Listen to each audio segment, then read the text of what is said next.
નવી સિવિલ હોસ્પિટલમાં ફરજ બજાવતા ચોથા વર્ગના કર્મચારીઓ ચોરીના આક્ષેપ કરવામાં આવતા હડતાલ ઉપર ઉતરી ગયા હતા। કર્મચારીઓ દ્વારા હડતાલ પાડવામાં આવતા હોસ્પિટલમાં સફાઈ તેમજ દર્દીઓને સ્ટ્રેચર ઉપર લાવવા લઈ જવા સહિતની કામગીરી પ્રભાવિત થઈ હતી।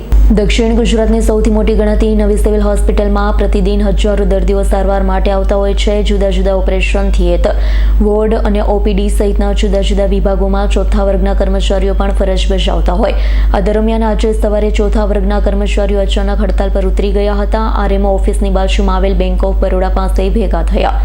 ચોથા વર્ગના કર્મચારીઓની હડતાલ પાછળ એવું કારણ જાણવા મળ્યું છે કે કિડની બિલ્ડિંગમાં આવેલ 6B વોર્ડમાં એક આયાબેન ફરજ બજાવતા હતા। તેમની ઉપર એક પરિચારિકા દ્વારા ચોરીનો આક્ષેપ મૂકવામાં આવ્યો છે। આવા ગંભીર આક્ષેપોને લઈ ચોથા વર્ગના કર્મચારીઓમાં નારાજગી અને આક્રોશ જોવા મળ્યો છે। કર્મચારીઓનું કહેવું હતું કે તેઓ ઉપર અવારનવાર આ પ્રકારના છાતીમાં ખોટા અને ગંભીર આક્ષેપો ચામારી કરવામાં આવતા હોય છે। આ મુદ્દે પ્રણયનો આજે સવારે ચોથા વર્ગના નિપજ્યુ કર્મચારીઓ ભેગા થયા હતા અને સાથે હડતાલ પાડી। ત્રીજાના સ્થળે કર્મચારીને હડતાલના પગલે બીજી પોલીસે બાજુ હોસ્પિટલની વ્યવસ્થાઓ એક આધાર ઉપર અસર પહોંચી। જુદા હત્યાનો જુદો વિભાગ, સફાઈથી લઈ દર્દીઓને સ્ટ્રેચર પર લાવવા લઈ જવા સહિતની કામગીરી પ્રભાવિત થઈ હતી। આરએમઓ ડોક્ટર કેતન નાયક સહિતના કામગીરીમાં હડતાલ ઉપર ઉતરેલા કર્મચારીઓને સમજાવવામાં આવ્યા છે।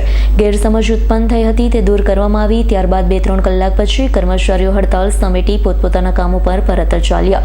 કર્મચારીઓની હડતાલ સમેટાઈ જતા અધિકારીઓએ પણ રાહતનો શ્વાસ લીધો। જોકે બીજી બાજુ એવું પણ કહેવામાં આવી રહ્યું છે કર્મચારીઓ દ્વારા આ રીતે હડતાલ પાડી દર્દીઓને બાનમાં લેવાના પ્રયાસ કરવામાં આવ્યા હતા।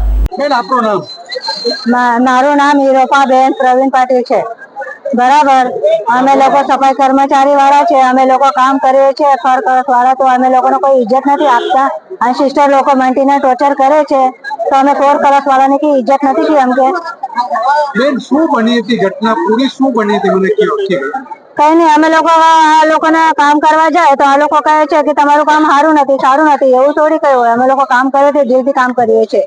આ લોકોને એવું થોડી હોય, કામ કરતા નથી તો અમે લોકોને કોઈને આવવા નથી દેતા અહીંયા। એટલા 15-20 વર્ષથી નોકરી કરો છો ત્યારે બી આ લોકો આને કઈ ઇજ્જત નથી આપતા। એવું થોડી છે, કઈ સફાઈ વાળા હોય તો આ લોકોને કચરા બીકમાં જાય છે, એવું થોડી ના જોઈએ અમે લોકો। આજે તમે હડતાલ ઉપર ઉતરા છો, આજે શું ઘટના બની છે કે આટલી બહેનોને હડતાલ પર નથી ઉતરેલા અમે લોકો। શું છે આ ઘટના? શું છે બેન? શું છે કઈ નહીં, પેલા માસી લોકોને હારું ના હોય, આ લોકોને સારું જગ્યા મૂકીએ એમ પ્રોબ્લેમ હોય આ લોકો માસી લોકોનો। હવે પેલી માસીના હાથમાં પ્રોબ્લેમ છે તો આનાથી ભારી વજન ઉંચકવાનો પ્રોબ્લેમ છે તો આને સારી જગ્યા જોઈએ એમ। જ્યાં માસી સારા છે આને વાર્ડમાં મૂકો, એવું બી છે આમાં માસી લોકોનો પ્રોબ્લેમ। એક માસીને ઓપરેશન થયેલું છે, ઓટી કરેલું છે, તો આને બેસવાની જગ્યા આપો થોડુંક। તો જેના ઘરે પ્રોબ્લેમ હોય આમાં માસી લોકો કામ છોડી દે તો પછી એને ઓર નથી તો પછી આ નોકરી કરવા તો આવે જ ને। હવે આનાથી ભારી વજન ના ઉચકાય તો પછી શું કરવાનું? આને તો સફેદ જગ્યા મૂકવું જોઈએ ને। આને સારા નથી કોઈના, તો આ લોકો અમે લોકો સપોર્ટ નથી આપતા, નીચે સિસ્ટર લોકો બી નથી સપોર્ટ આપતા। Bureau report S9 news Surat. અમારી તમામ માહિતીથી અપડેટ રહેવા માટે જોડાયેલા રહો S9 ન્યૂઝ સાથે।